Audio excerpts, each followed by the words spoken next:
Fertilidad sin censura. Todo para conocer más sobre nutrición, sexualidad y fertilidad. Fertilidad sin censura es presentado por Advanced Fertility Center Cancún.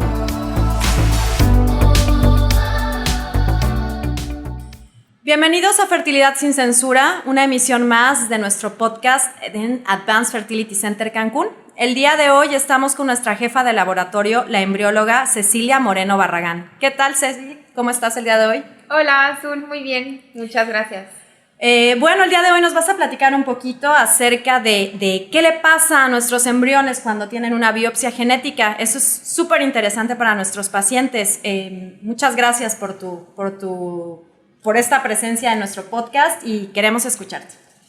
Sí, muchas gracias por invitarme. Qué bueno que coincidimos porque generalmente el trabajo en el laboratorio no nos da tregua y no es posible como salir. Afortunadamente hoy se pudo. Y vamos a platicarles un poquito, les voy a platicar un poquito de lo que hacemos como tal dentro del laboratorio cuando un paciente nos dice, quiero que mis embriones se les haga biopsia, ¿no? Para análisis genético. Oye, y primero, Cecilia, ¿por qué no nos platicas un poquito de lo que significa esta biopsia y qué es lo que nos permite conocer? Pues nos permite conocer alteraciones en los cromosomas. Es decir, nosotros tenemos 2 copias de cada uno de nuestros cromosomas y tener una copia extra o una copia de menos, pues implica algunos riesgos para el bebé que podría no nacer, o sea, nos implica abortos espontáneos o nos implica pues síndromes o algunas enfermedades que queremos evitar. Okay. Entonces, se le llama síndromes más bien genéticos como Down, Patot, sí. Turner, Klinefelter, Edwards, todos estos síndromes que causan los cromosomas en un número inadecuado. Exactamente. Excelente. También, como revisan los cromosomas, nosotros tenemos un par de cromosomas que son los cromosomas sexuales y por lo tanto podemos conocer también el sexo del bebé. Perfecto. Lo que nosotros hacemos es evaluar al embrión. El embrión cuando inicia es una célula totipotencial, se le llama. Eso quiere decir que esa única célula, cuando tenemos un cigoto formado, es capaz de generar a un individuo completo. Nuestro embrión hasta el día 3 de desarrollo, en estadio de 8 o 10 células más o menos, si cada una de esas células las separáramos, en teoría tendrían el potencial de generar un individuo completo cada una de esas células. Conforme el embrión va avanzando, las células se van diferenciando y pierden esta capacidad de poder dar un organismo completo. Entonces, en el día 5, que es cuando nosotros hacemos la biopsia, tenemos dos tipos de células diferentes. Si ustedes recuerdan, la clásica imagen de un embrión en día 5 es como una esfera que pegado de un lado de la esfera tiene como una masa, como un bulto o un cúmulo de células que le llamamos masa celular interna. A esta masa de células es la que va a dar origen al feto como tal, al bebé. Y las células que rodean esta esfera nos van a dar origen a la placenta. Entonces, es en estas células, las que van a formar la placenta, de donde se toma un pedacito, es decir, unas 5 a 10 células, y esas células son las que se mandan a analizar. Correcto, entonces estas células que serían del trofoblasto, ¿correcto? Uh-huh. Células de trofoblasto son las que se envían a biopsia. Exacto. Excelente. Entonces no es como, a veces podemos pensar cuando hablamos de un embrión, y esto se lo debemos a la ciencia ficción, parecería como que yo tengo humanitos congelados allá adentro y no es así, o sea, no estoy quitándole un pedazo a un bebé, estoy tomando 5 de esas cientos de células que son todas con el mismo material genético, estoy tomando unas 5 o 10 y ese pedacito de células es lo que mandamos al laboratorio de genética a analizar. Una vez que se toma este pedacito, dejamos que el embrión se recupere porque al final, como está lleno de líquido, al tomar yo esas células, ese líquido sale y ellos se colapsan. Pero ellos también pueden colapsarse justo como para agarrar fuerza, volver a expandirse, romper la zona pelúcida, salirse e implantarse. O sea, es algo que hacen de manera natural, solamente que nosotros lo hacemos pues de manera artificial para poder tomar estas células. Pero que el embrión se colapse es completamente normal. Y esta parte de que a muchas de nuestras pacientes podría preocuparles de que se rompe el embrión, esto que nosotros le conocemos como eclosión asistida o assisted hatching, ¿qué representa o podría afectar al embrión? En este punto en el que nosotros tenemos a los embriones para biopsiar, no les afecta porque es algo que el embrión va a hacer de manera natural. Es algo que el embrión necesita hacer para poder implantarse. El embrión está rodeado de una capa, ni siquiera son células, sino son proteínas que llamamos zona pelúcida. Y esta capa de lo que se encarga de manera natural es de proteger al óvulo en su tránsito del ovario hacia el útero. Entonces, si no tuvieran esta zona pelúcida, el embrión podría implantarse en un lugar que no debe de ser. Entonces, de manera natural, el embrión va a romper esa zona pelúcida entre el día 6 y el día 7 de desarrollo para poder implantarse. Nosotros estamos rompiendo esa zona pelúcida en el día 5, entre el día 5 y el día 6, dependiendo de cómo los vemos. Así que les damos un solo toque con un láser, que es un láser muy seguro, es un láser que está diseñado específicamente para hacer eclosión asistida. Y es un procedimiento que hacemos pues con muchos de nuestros embriones, así que tenemos bastante práctica en el uso de este láser y simplemente nos permite pues poder entrar con la pipeta a tomar esas células y sacarlas. Todo es como bajo el microscopio, con el mayor aumento, con el mayor cuidado. O sea, nosotras tratamos de tratar a los embriones de una manera muy gentil para que no haya tantos efectos secundarios, ¿no? Un embrión de mala calidad podría no recuperarse después de una biopsia, pero todo esto es informado, todo esto es, pues, o sea, se le informa al médico, a la paciente, etcétera. Entonces pueden estar seguros de que todo lo que nosotros biopsiamos y vitrificamos pues es porque les vemos un potencial de poder generar un embarazo. Correcto, un embrión, tal vez un embrión que no sería capaz de resistir una biopsia, es probable que tampoco tiene las características para implantarse o generar un embarazo. Exactamente. Muy bien. Excelente. Entonces, platícanos un poquito más, Cecilia, porque a veces a nuestros pacientes les preocupa, pues, dónde se mueve su embrión y a dónde va y si viaja y viene y va en este tipo de procedimientos. ¿Y por qué no nos platicas un poquito más de realmente qué es lo que pasa dentro del laboratorio? Dentro del laboratorio los embriones están pues en unas placas, en unos platitos o cajitas, como le queramos llamar, y tienen medio de cultivo y están cubiertos con aceite. Esto les genera como un ambiente viable para poder sobrevivir hasta 8 o 10 días. O sea, no hay ningún problema. A veces se genera esta duda de, pues es que mis embriones no estuvieron listos en día 5, sino hasta día 6. El embrión puede estar en el cultivo mucho más tiempo de eso. No hay ningún problema, ¿no? Nosotros tomamos a los embriones, los ponemos en otro medio especial para poder manejarlos fuera de la incubadora. Son medios que contienen buffer, que cuidan mucho que el pH no cambie y esto nos permite trabajar con ellos y trabajamos con ellos de una manera rápida. Vamos trabajando cuando hacemos la biopsia de 2 en 2 embriones, tampoco es como que los sacamos todos al mismo tiempo, va siendo poco a poquito y después el embrión se vitrifica y se queda con nosotros. Lo guardamos en nuestros tanques de nitrógeno líquido y se quedan aquí seguros. El pedacito de biopsia, bueno, más bien la biopsia, el pedacito de células que tomamos, se pone en un tubito especial y ese tubito es el que se manda a analizar.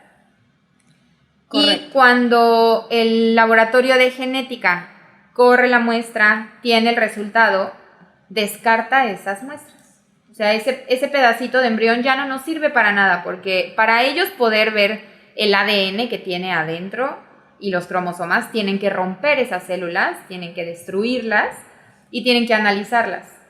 Y pues no hay manera como de ese pedacito regresarlo al embrión, o sea, no nos tendría ningún beneficio. Es como si tomáramos, no sé, nosotros ya en humano hecho, una muestra de sangre o una biopsia de piel o algo así, ya no es necesario volver a tenerla, ¿no? Entonces, sus embriones siempre se quedan aquí, seguros con nosotros. Entonces, en realidad, lo único que mandamos es la biopsia y el embrión se queda aquí siempre sano y salvo en el laboratorio. Sí. Muy bien. La única ocasión en la que el embrión va a salir de ese tanque de nitrógeno es una vez que tengamos el resultado, que sea un resultado de un embrión normal y que vayamos a hacer la transferencia de un embrión descongelado. O sea, solo hasta el momento de la descongelación es cuando ese embrión deja o sale del tanque de nitrógeno. Muy bien. ¿Y qué tipo de reporte podríamos obtener cuando ya nos regresan esos resultados? ¿Qué es lo que nos podría decir esa biopsia? Pues tenemos varios tipos de resultados, ¿no? El ideal y lo que siempre estamos buscando es que sea un embrión euploide. Esto quiere decir un embrión normal, o sea, que tenga sus cromosomas en número y cantidad correctas. Cuando a un embrión le hace falta un cromosoma o le sobra un cromosoma, viene indicado como una haploidía, si es que falta, o una trisomía, ¿no? Si es que sobra. Eso viene en el reporte que nosotros, bueno, que el laboratorio de genética nos entrega, y es el mismo reporte que se le entrega a los pacientes, y viene indicado si la alteración estuvo en un solo cromosoma o en varios. Entre más alteraciones, pues es un embrión que entre más alteraciones tiene un embrión, es menos viable. Pero muchas veces un embrión normal o un embrión euploide podría también no embarazar. ¿Por qué sucede esto? Porque estamos viendo los cromosomas en su totalidad. Un cromosoma es un conjunto de genes, ¿no? Entonces, si tenemos un gen específico que tiene una mutación específica, no lo vamos a detectar por este tipo de análisis. Esto solamente se podrá detectar más adelante si el embarazo se genera y haciendo una amniocentesis o algún otro test. Entonces, si tenemos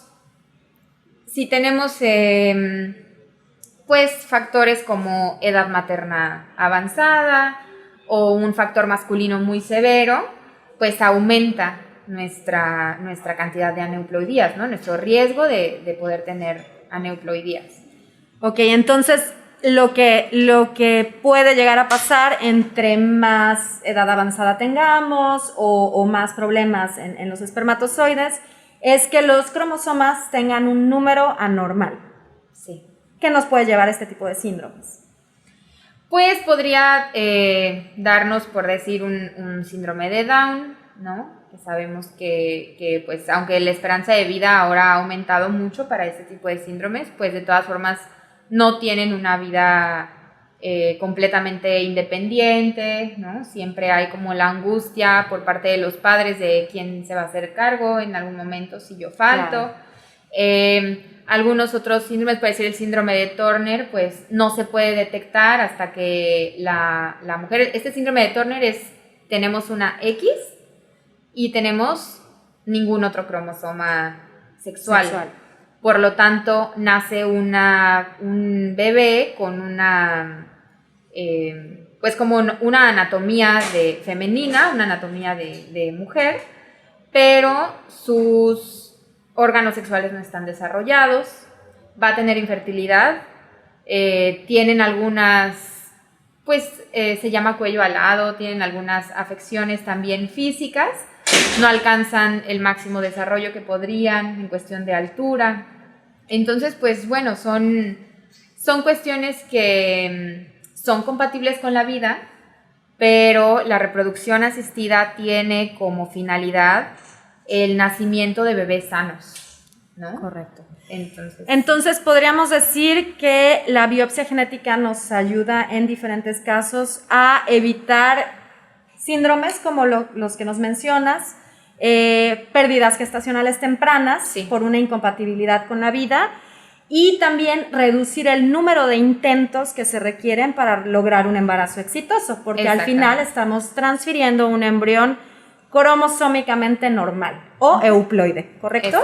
Exactamente. Muy bien. O sea, sí, como tú dices, vamos a poder lograr un embarazo más rápido, que con nuestras pacientes es lo que nos interesa, ¿no? Sobre todo cuando hay edad materna avanzada, pues lo que queremos es que se geste este embarazo lo más pronto posible para beneficio de la mamá y del bebé. Entonces, sí, o sea, tiene muchos beneficios. No siempre está indicada la biopsia, pero cualquier paciente puede optar por ella, puede solicitarla. Entonces, básicamente podríamos decir que la recomendaríamos en edad materna avanzada, factor masculino, que pudiera ser cuando tienes que realizar una extracción de espermatozoides, por ejemplo, porque hay una vasectomía previa o situaciones así, o simplemente una baja calidad espermática. Y bueno, definitivamente si están buscando algún tipo de balance familiar por el género, ¿no? Si buscamos un niño o una niña específicamente, este es el método que nos permitiría lograrlo. Sí, así es, esos son los beneficios, aunque pues la biopsia en sí es un procedimiento que a lo mejor conlleva un cierto riesgo para el embrión. Cuando tenemos otro tipo de alteraciones o cuando la familia ya tiene antecedentes de algún tipo de síndrome, pues lo mejor es realizarlo. Y una última pregunta, Ceci, porque aquí estamos hablando del sexo, que vamos a determinar el sexo del embrión, pero ¿qué pasa? O sea, ¿yo podría tener solamente el sexo que no estoy buscando o podemos cambiarlo una vez que tenemos el embrión?